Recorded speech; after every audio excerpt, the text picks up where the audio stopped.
오늘은 여호수아 13장 말씀을 통해 하나님의 백성이 평생 극복해야 할 것들이라는 제목으로 주의 말씀을 전하도록 하겠습니다. 우리는 여호수아 11장을 통해서 여호수아 군대가 가나안 땅 정복 사업을 끝낸 것을 보여주었습니다. 그리고 여호수아 12장은 모세가 요단 동편 땅을 정복한 지역의 구체적인 성과 지명, 그리고 여호수아가 가나안 땅에 들어와서 정복한 지명과 성읍에 대해서 기록하고 있습니다. 그래서 바로 이스라엘 백성들이 요단 동편과 또 가나안 땅에 들어와서 그들의 땅을 차지하였다는 것은 역사적 사실임을 기록해 놓은 것이죠.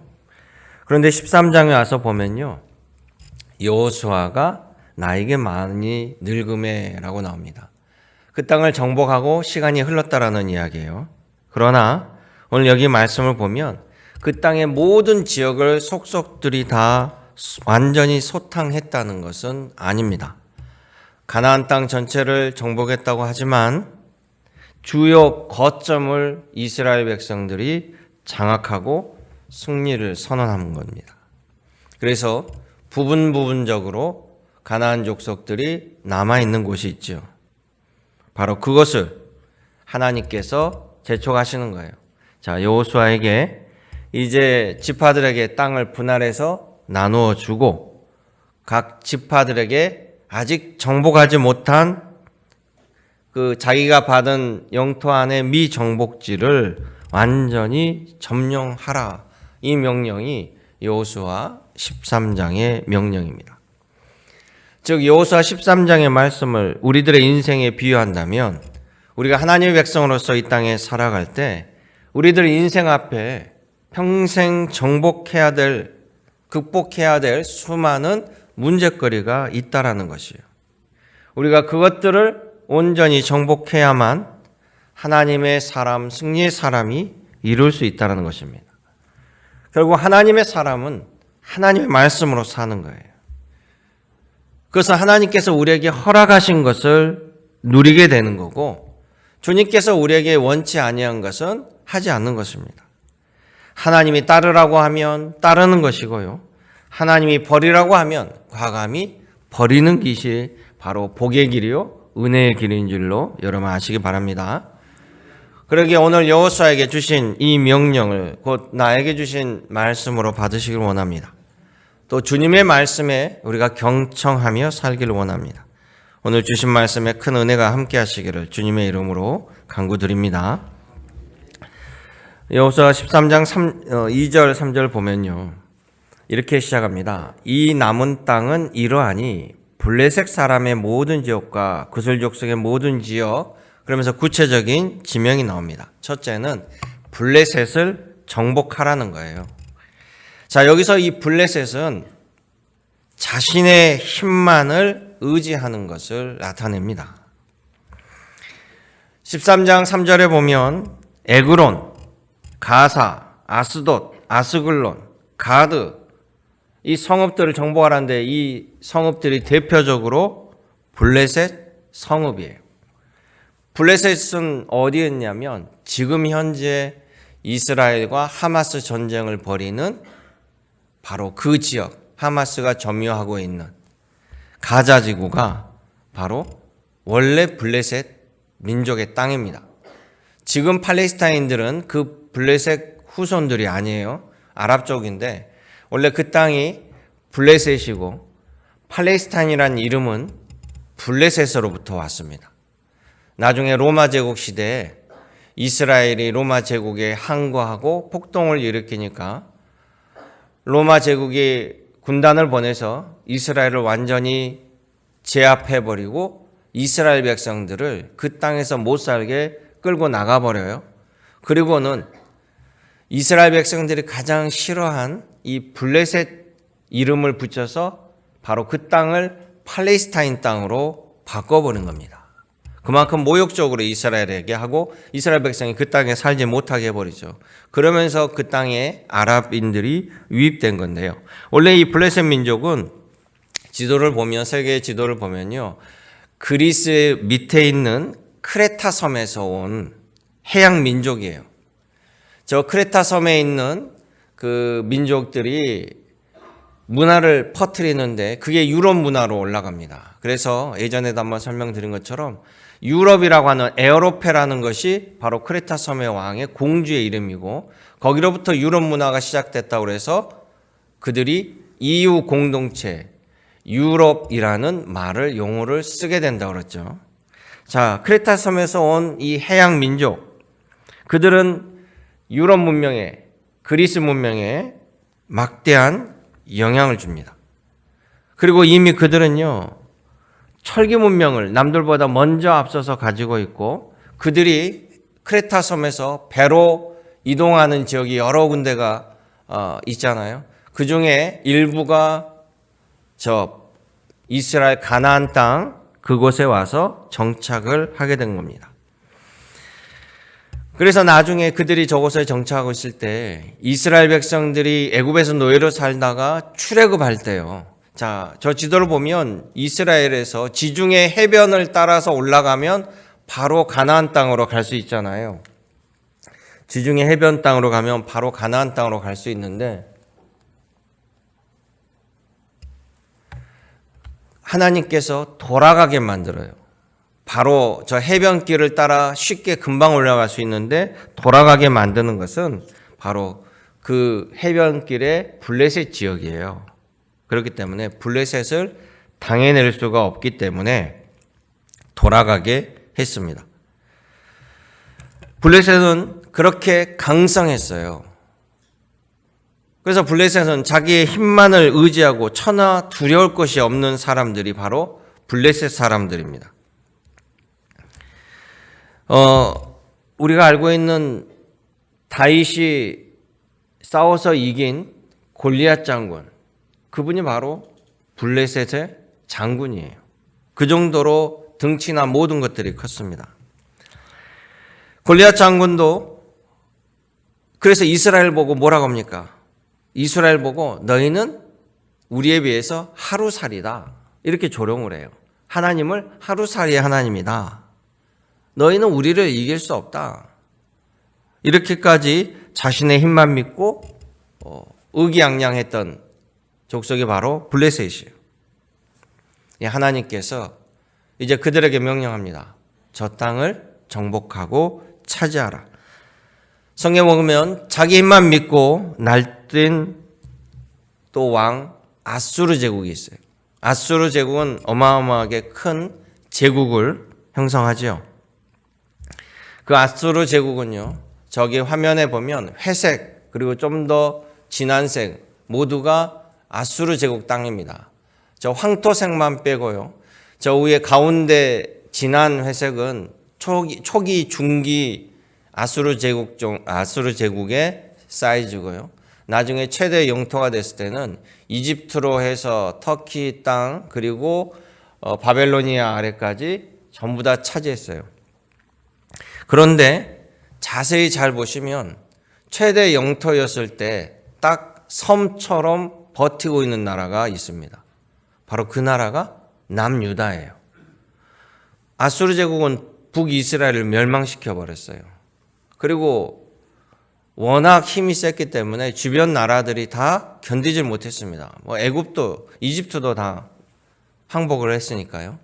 그런데 놀랍게도 저 남유다가 함락되지 않고 섬처럼 고립되어 있죠. 이집트, 가나안 땅, 레바논, 시리아, 터키, 이라크, 이란 죄다 아수르 제국 땅이 되어버렸는데 남유다만은 건들지 못했어요.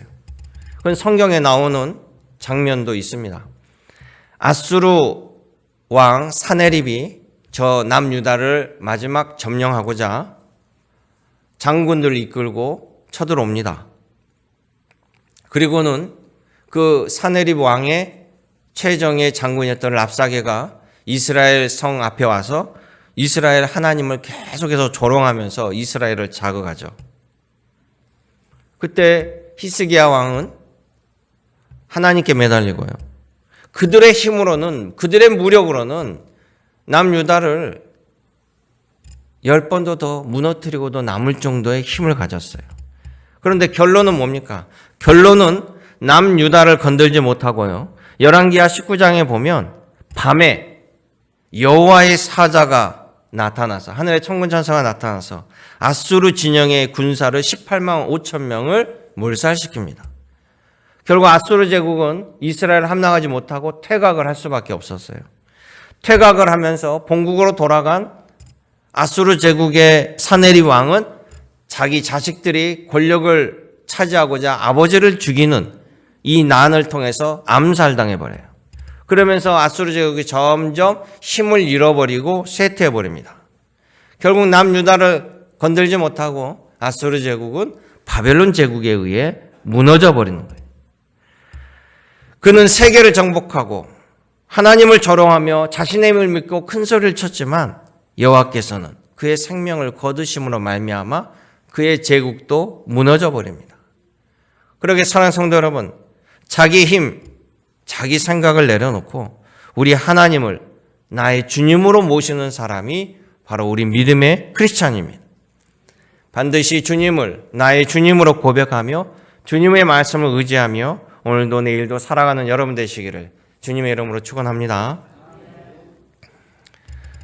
두 번째는 4절에 보면 시돈을 정복하라고 말씀하셔요. 자, 시돈을 정복하는 것은요, 육신의 정욕을 쫓는 마음을 평생 제하여 버리라, 이런 뜻과 같습니다. 하나님께서는 4절에 보면 시돈과 아벡을 정복하라고 하는데요. 시돈 땅은 지금의 레바논 땅이에요. 레바논. 이스라엘 위쪽에 붙어있는 땅이 바로 레바논이죠. 그 레바논 남쪽 해안에 두로와 시돈이 있습니다. 그런데 이 아벡은 그 지금의 레바논 수도 베이루트에 있는 도시인데요. 이 시돈과 아벡은 대표적으로 여신을 섬기는 성읍의 중심지입니다. 고대에는 참 많은 우상을 제작하고 섬겼죠. 그래서 신들의 종류가 다양한데 그들 중에는 여신도 있습니다. 여신. 여러 가지 여신의 모습이 있는데요. 그 여신, 우리가 대표적으로 알고 있는 것은 미의 여신, 비너스, 이렇게 있잖아요. 또 승리의 여신, 나이키라고 하는 니케도 다 여신이에요. 또 아폴로, 그리스의 주신이 아테네 신도 주신이 여신이에요. 그런데 이 여신들의 특징이 있어요. 이 고대 근동의 여신들의 대부분은 풍요와 쾌락을 그 여신들이 관장합니다. 그래서 여인들이 젖을 통해 아이들에게 우유를 제공하고 생명을 주고 또 생명을 낳게 해주기 때문에 여신은 풍요랑 관련되어 있고요. 또 여신들에게 올리는 제사는 거의 대부분이 성행위와 연관되어 있어요. 그래서 아벡에서 드리는 제사의 모습은 그들의 말로 의하면 신성한 매춘이라고 불리우는 성행위가 제사의 형식입니다. 그러니까 제사라고 하면서 우리가 상상할 수 없는 타락하는 모습, 음탕하고 타락한 모습이 그들에게는 종교적 행위라고, 이것을 신을 만족하는 행위라고, 신에게 풍요를 얻는 방식이라고 그 제사를 드리는 겁니다. 그들의 영향력이 얼마나 컸던지 이 가나안 땅에는 타락된 성적인 문화가 아주 그냥 만연해 있었어요. 북이스라엘의 왕비로 시집온 이세벨, 그 이세벨이 북이스라엘에 이사를 와서 왕비로 와서 얼마나 큰 타락과 폐해를 끼쳤습니까? 그가 바로 시돈 왕의 공주예요. 그래서 이 시돈 왕의 공주가 이세벨이 시집을 올 때 자기가 섬겼던 우상들을 다 가지고 들어와서 거기에 있는 제사장들까지 다 데리고 들어와서 이스라엘에게 그 종교를 퍼뜨린 거예요. 바로 시돈 왕국, 그 시돈 왕국은 바알 우상의 중심지고 아벡은 바로 타락한 여신의 중심지예요. 그래서 하나님께서 시돈과 아벡을 꼭 집어서 반드시 정복하라. 이렇게 말씀하는 거예요. 왜 그러냐면 여러분 사람을 타락하게 만드는 것이 성적 타락과 음란입니다. 정치계, 종교계, 경제계, 교육계, 연예계 모두 몰락하게 만드는 게 뭡니까? 섹스 스캔들, 또 마약과 관련됩니다. 성적 타락은 결국 가정의 파괴로 이어지죠. 자살로 몰락합니다. 하나님께서 반드시 반대하기 때문에 그 근원을 모두 다 정복하고 없애라고 명령하신 거예요. 사도 바울은 자신이 복음을 전하고 세웠던 도시, 바로 고린도 교회가 있는 그것도 바로 온갖 여신을 섬기는 동네였어요. 그래서 고린도서에 보면 그 성적 타락 문제가 나오는 이유가 거기 있습니다. 사도 바울이 그렇게 얘기하잖아요. 고린도전서 3장 16절에 너희는 하나님의 성령이 너희 안에 계시는 줄 알지 못하느냐? 믿는 자에게 말씀하시는 거예요. 크리스찬들에게. 누구든지 하나님의 성전을 더럽히면 하나님이 그 사람을 멸하시리라. 하나님의 성전은 거룩하니 너희도 거룩하라. 할렐루야. 여러분 이 말씀을 기억하기 원합니다. 성경에 보면 창세기에 보면요. 소돔과 고모라가 불심판으로 사라져 버리잖아요. 그런데 이 소돔과 고모라는 성적 타락의 대표적인 성읍으로 성경이 기록하고 있습니다. 그런데 소돔과 고모라는 원래 매우 풍요로운 땅에 있는 곳이 소돔과 고모라예요. 우리 성지순례 갔다 오신 분들은 사해바다를 가셨는데 사해바다를 둘러싸고 있는 건 전부 사막이죠. 거기가 풍요로운 땅이 아니잖아요. 그리고 이미 사해바다는 죽은 바다잖아요. 소금의 함량이 워낙 높아서 어떤 물고기도 살지 못해요. 근데 이제 요즘은 그곳에서 미네랄과 뭐 좋은 소금이 나서 오히려 이스라엘에겐 대박이 됐는데, 그러니까 일부 학자들은 그 사해가 원래 죽은 땅이 아니다라고 생각을 해요. 왜 그러냐면 성경에 분명히 이 소돔과 고모라는 물이 풍부하고 애국같이 풍요로운 땅이었다라고 얘기해요. 창세기 13장 10절에 보면 이렇게 얘기합니다. 롯이 눈을 들어 요단 지역을 바라본즉 소알까지 온 땅에 물이 넉넉하니 여호와께서 소돔과 고모라를 멸하기 전이었으므로 여호와의 동상 같고 애굽 땅과 같았더라. 창세기 있는 말씀이에요. 얼마나 풍요로운 땅이었어요. 그러잖아요. 아브라함과 롯이 양떼들이 서로 많아져 가지고 서로 양떼들이 목초지가 겹치니까 서로 아름다운 이별을 하잖아요. 아름다운 이별을 할 때 아브라함이 롯에게 네가 먼저 선택을 해라. 네가 선택하면 이 삼촌은 반대로 가겠다. 그랬을 때 롯이 보니까 가장 풍요롭고 좋은 곳을 선택한 것이 소돔과 고모라였다는 거예요. 그러니 그 땅이 얼마나 풍요로운 땅이었겠어요. 그런데 그 소돔과 고모라가 성적인 폭력과 음란함으로 말미암아 심판을 받은 거잖아요. 그때 이 사해바다도 영향을 받아서 심판의 영향의 결과로 죽음의 바다가 되지 않았을까라는 추측을 합니다. 그러기에 사랑하는 성도 여러분, 하나님이 주신 몸과 영혼, 우리는 예수 그리스도의 보혈의 공로로 보혈의 피로 깨끗함을 받은 우리들이에요. 이미 온몸을 씻은 자는 몸을 씻을 필요가 없고 발에 묻은 흙만을 씻기 위해서 발만 씻으라라는 것이 예수님의 말씀이에요. 그러면 여러분 모두가 예수 그리스도의 보혈의 공로로 씻음받은 하나님의 백성들입니다. 하나님의 구원의 자녀예요. 성령이 함께하는 믿음의 자녀라는 사실이에요. 여러분 하나님의 은혜의 자녀요, 구원의 자녀, 타락의 자녀가 아닙니다. 폐역의 자녀가 아니고 죽음의 자녀가 아닙니다. 다시는 죄악의 길에 서지 않기를 내 평생에 날마다 하나님께 간구하며 몸을 쳐서 복종하는 믿음의 자녀들이 되시기를 주님의 이름으로 축원합니다.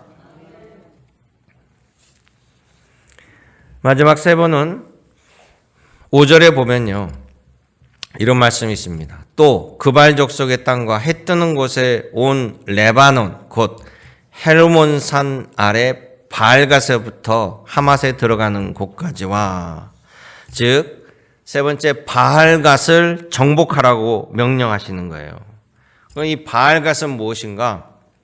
이 바알갓이라는 동네는요, 운명을 믿는 대표적인 성읍입니다. 즉 하나님께서 우리에게 숙명론에 굴복하는 마음을 제하여 버리라는 거예요. 이 바알갓은 운명의 신을 섬기는 성읍이라고 했잖아요. 우리가 운명이라고 하는 거 너무 잘 알고 있죠. 우리는 운명. 이건 너의 운명이야. 너는 내 운명. 운명은 이미 정해져 있어서 이미 정해져 있는 거예요.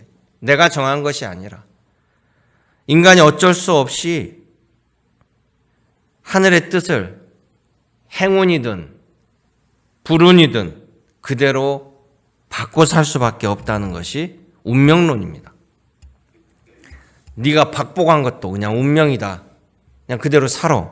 팔자소관이다. 이렇게 얘기하잖아요. 네가 머리 나쁜 것도 운명이야. 엄마, 나 머리 나쁜 거 운명이야. 타고났어요. 나한테 공부하라고 하지 마세요. 도박하는 사람이 나 도박 중독 운명이야. 모든 것을 결과론으로 만들어요. 운명론 결국 숙명론이 돼버려요. 또요, 이 운명론은 사람들을 착취하는 권력자들에게 아주 유용한 통치 수단이 됩니다. 무력으로 쿠데타를 일으켜 권력을 차지한 사람이 나는 내 사주팔자는 왕이 될 팔자야. 나는 대통령이 될 팔자야. 너는 내 종이 될 운명이니 그냥 순종하고 살아. 이렇게 사람 복종시키고 무기력하게 만들고 착취해요. 그러니까 이런 운명론의 지배를 받으면요, 더 이상 사람이 스스로 발전적인 노력을 할 필요가 없잖아요. 이미 정해진 스케줄대로 사는데 뭔 노력을 해요. 공부를 뭐하러 합니까? 운명이 머리가 나쁘게 됐다면 이런 억울할 일이 어디 있어요. 그런데 이 바벨론 종교라든지 가나안 종교라든지 헬라 종교의 지배를 받는 것이 운명론이었어요. 운명론. 우리 한국 종교의 토속적인 것도 명리학도 다 운명론이에요. 그런데 하나님이 지으신 세상은 운명론이 아닙니다. 하나님은 우리에게 선택의 의지를 주셨어요.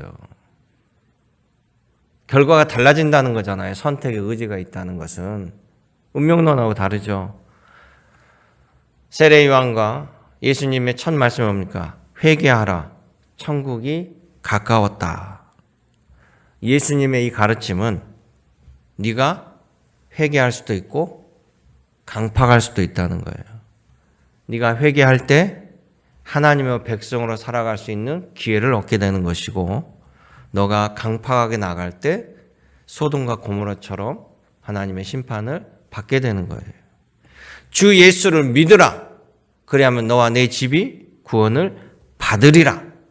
이렇게 말씀을 선포하는 것도요, 예수님을 구주로 믿고 영접하는 자는 구원을 받는 것이고, 끝까지 거부하는 자는 구원을 받지 못한다라는 자기 책임성, 선택적 의지에 대해서 하신 말씀이에요. 여러분 믿으십니까?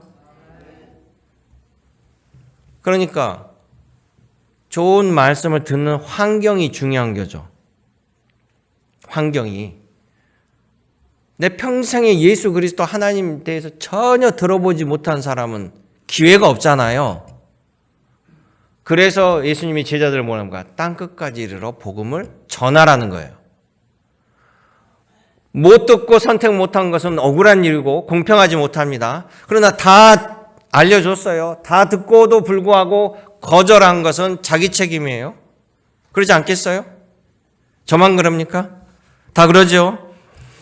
그래서요, 주님을 아는 환경이 중요합니다. 말씀을 듣는 환경이 중요한 거예요. 이 시간 여기 와서 졸더라도 중간중간 깨잖아요. 남이 아멘 할 때 순간 깨면서 잠깐 듣는 것도 가랑비에 속어 젖는 거예요. 안 듣는 것보다 나아요. 이렇게 많이 웃으셔. 여러분, 그 운명론에서 중요하게 생각한 게 사주팔자잖아요. 사주팔자. 사람이 태어났을 때 년, 월, 일, 시, 그래서 이것을 하나씩 기둥이라고 해서 사주라고 한다면서요. 사주. 누구나 다 태어난 날짜, 시간이 있잖아요. 근데 그 사주에 네 가지 년과 월과 일과 시에 두 글자씩을 해서 사주 총 8자. 이 사주 8자에 이것이 나의 운명을 좌우한다는 거예요. 나의 운명을. 자, 여러분, 그러면 운명론이 맞다라면 가장 극악무도한 흉악한 살인범도 범죄자의 운명을 타고났다는 소리잖아요. 운명을 거스릴 수 없으니까 그 사람은 억울하지만 범죄자로 타고났다는 거예요. 그러면 그 범죄자가 태어난 해, 태어난 날, 태어난 연월일 시 똑같이 태어난 사람이 전 세계에 있겠어요, 없겠어요? 있습니다. 전 세계로 따지면. 그러면 그 사람들은 다 같은 시에 태어났고 같은 사주팔자를 가졌기 때문에 같은 운명이겠죠. 그러면 각 나라든 우리나라든 조사해보면 그 사람들은 다 중범죄자로 감옥에 있어야 되는 거예요. 그런데 그렇지 않다라는 거예요. 우리나라 교도관이 그걸 연구한 거예요. 감옥에 있는 범죄자들의 사주팔자를 다 가져다가 실제 연구를 한 거예요. 그랬더니 감옥에 있는 중범죄자랑 같은 연월일시를 가지고 있는 다른 사람들을, 사회에 있는 사람들을 수소문해서 알아봤더니 모두가 평범하게 지극히 정상적인 사람으로 주변 사람들에게도 매우 호감을 갖고 잘 살아가고 있다는 거예요. 운명론을 믿을 수 없습니다. 또요, KBS 추정 60분이라는 프로그램에서 이 쌍둥이 자매를 가지고, 이거 벌써 보여주면 청기가 누설돼 버렸네. 이게 보여준 시점이 있는데 이미 결과가 나와버렸네요. 이 두 자매가 쌍둥이에요, 쌍둥이. 쌍둥이로 태어나가지고 애를 낳자마자 너무 찢어지게 가난하니까 또 아이를 낳으면서 난산을 한 거야, 엄마가. 그래가지고 젖도 잘 안 나오고 그러니까 어쩔 수 없이, 여러분 볼 때 오른쪽에 있는 언니를 수녀원에다가 갖다가 버려요. 그래서 수녀원에서 얘를 받아다가 홀트 아동복지를 통해서 미국 뉴욕으로, 미국으로 입양을 보냅니다. 40년간을 떨어져 산 거예요. 그래서 이 둘이가 사주가 같잖아요. 그래서 PD가 이 둘의 사주를 가지고 그 양명학을 하는 사람, 또 뭐 그 사주 팔자를 하는 사람에게 다 물어본 거예요. 이 사람의 팔자가 어떠냐, 뭐 거기에 뭐라고 나오느냐, 뭐 이렇게 물어봤습니다. 그리고는 조사를 했는데 동생은 한국에서 무당이 됐어요. 동생은 무당이. 그런데 언니는 미국에 입양되어서 좋은 가정에 입양이 된 거예요. 온 집안이 의사, 막 이런 집안, 할아버지부터. 그래가지고 이 친구는 의사를 하고 싶었는데 피를 보지를 못하니까 심리학 교수가 된 거예요. 그래서 미국에서 대학교 교수입니다. 그런데 그 뭐 사주팔자 보는 사람이 그러는가, 뭐 두 사람이 총명하게 태어났다는 거예요. 두 사람이 총명하게. 뭐 얼추 비슷하죠. 근데 동생은 공부를 안 했어요. 그리고 신병이 왔다 그러고 무당이 됐다 그러고 무당이 돼서 살아가는데, 저 언니는 미국에 입양 가서 미국 어머니 아버지가 얘기했는데 얘처럼 순하게 키워본 아이가 없다. 그냥 눈만 뜨면 얘가 공부만 하고, 얼마나 부모에게 순정적인지, 자기는 하나님이 주신 선물이다. 그러면서 자기는 이 생모는 아이를 낳고 한 딸들이 한 20살 때 정도에 세상을 먼저 떠났어요. 그래서 미국 엄마가 그 이야기를 계속 전해 들어서 알고 있었나 봐요. 자기는 이 아이 생모에게 너무나 감사하게 생각한다. 좋은 딸을 나에게 주셔서. 결론은 같은 사주지만 전혀 다른 삶을 삽니다. 왜 그러죠? 똑같은 운명이 아니라 자신들의 환경, 선택, 노력에 따라 전혀 다른 삶을 산 거예요. 그러니까 우리 크리스찬들은 팔자 속아나면 안 됩니다. 운명론 우리랑 상관없어요. 거기에 매몰되고 그것을 찾아가는 것 자체가 하나님은 옳지 않다라고 했습니다. 왜? 살아계신 하나님이 세상을 통치하시잖아요. 하나님이 가장 좋은 길로 우리를 인도하신다고 했습니다. 그런데 너는 처음부터 나쁜 놈으로, 너는 처음부터 살인자로, 너는 처음부터 패배한 인생으로 하나님이 만들었을까요? 그렇지 않다라는 사실이에요. 자기가 제대로 살아가지 못한 자기 변명을 이 운명론에 귀대어 스스로 혼자 자위하는 거고 위로하는 거예요. 그러기에 사랑하는 성도 여러분, 하나님의 백성이 평생 극복해야 될 것은 무엇입니까? 첫째는 블레셋과 같이 자기 힘만을 믿고 의지하는 것을 내려놔야 됩니다. 둘째는 시돈처럼 아벡처럼 육신의 정욕과 쾌락을 쫓는 것들을 제하여 버려야 됩니다. 마지막은 바알가처럼 운명론에 굴복하는 마음을 제하여 버려야 됩니다. 이것이 하나님의 당부요, 명령이요, 가르침입니다. 이것을 기억하는 여러분 되시고 주님만을 바라보고 살아가시기를 주님의 이름으로 축원합니다. 참 좋으신 아버지 하나님, 오늘도 살아계셔서 우리를 부르시고 우리 앞길을 열어주시고 우리는 내일 일 알지 못하지만 내일도 우리의 손길을 붙잡으며 주님이 함께 동행하심을 믿습니다. 주님 말씀대로 살아가며 주신 은혜와 분복을 누릴 수 있도록 허락하여 주옵소서.